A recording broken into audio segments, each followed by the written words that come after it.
So I want to do a really fast video. I told you guys that the gang stalking information and all the research that I've been doing on all the different topics, mind control, gang stalking, the dreams, the heating, the marks, I'm putting up on Twitter and YouTube so everyone can access it. There's a lot more research that I think I'm going to title a playlist for YouTube of just called research. So if you don't have access to Twitter, I think Twitter's making tweets public so everyone can look at it without logging in. But just in case they aren't, I'll just put like research as a playlist. So if you're interested in research, so something that they've been saying to me in this talking is that, oh, well, something about helping other people. I think they should be helping other people. I think that the gang stalkers, if you want to do the right thing, which I think everyone should do, tell the world what this is about. Tell the world how it's done. You know, I saw something that in my research that really bothers me. Years ago, a news station did a report on gang stalking, and the victims were predominantly gay men. And they said that this happened to them and people didn't believe them. The news report went to a psychiatrist and said, well, maybe it's possible that this is something that, you know, they kind of amongst themselves, not invented, but sort of created. And it bothered me because now that the world knows this is happening, all that time they were looked at as something that, you know, not as victims, but as people who could possibly have been making this situation up. And I want to put that in my research. That's something I hope people get a chance to watch because they ended up like living someplace else. So what I'm saying is I think the whole point of this, I'll call it gang stalking, but the whole system is to get people to lose their homes, lose their sanity, lose their life, their lives, ultimately. And that's what's so disturbing about this. So I'm going to title these videos that I'm researching and I'm putting on YouTube, putting on YouTube, putting on Twitter, and I'm watching research. So if you guys are interested in just not my videos, but in other people's videos, like in news reports and so forth, I'll put it as a playlist called research so that you guys have access to it. The other thing that I want to say that is so disturbing is that they keep saying to me they're going to hold it against me, try to make me feel guilty for things that I said in the privacy of my home. And they said that I used the word provoke. Here's what I'm saying. I've addressed this before. I'm going to address it again. In the privacy of anyone's home, they said I used to say one's home.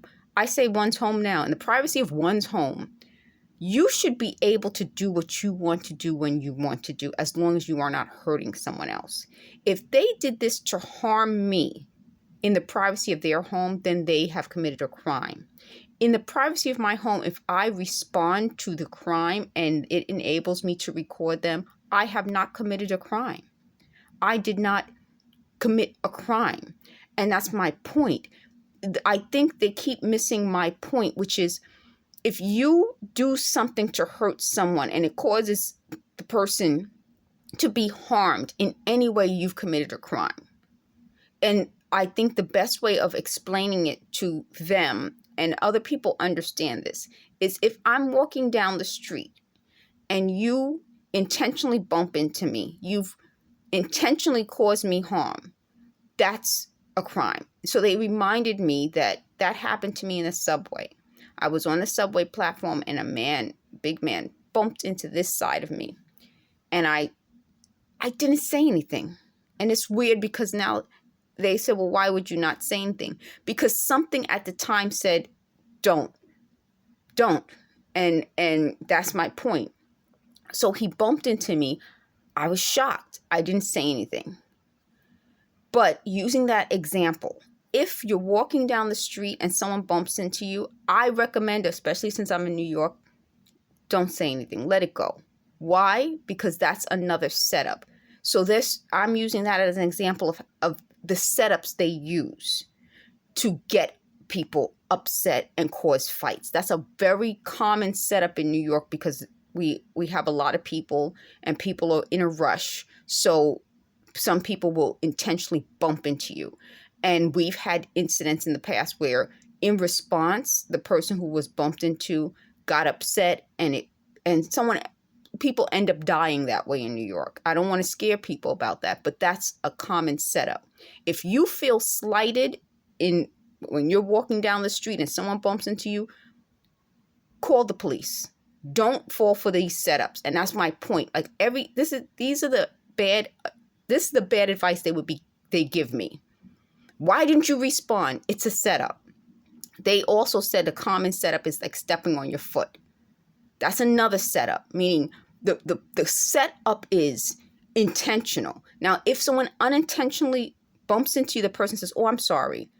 And that's not a setup. Now, there are going to be people who will try to get angry about it. That happens. But I'm explaining to you folks how setups work. So they said, "Oh, one time I hit the wall. The apartment wasn't occupied.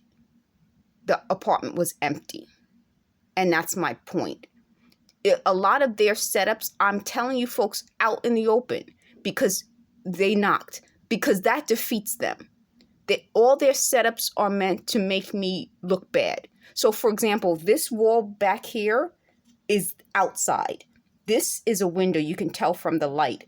There's another window there, and that wall over on this side, let me see, this way, is my bathroom.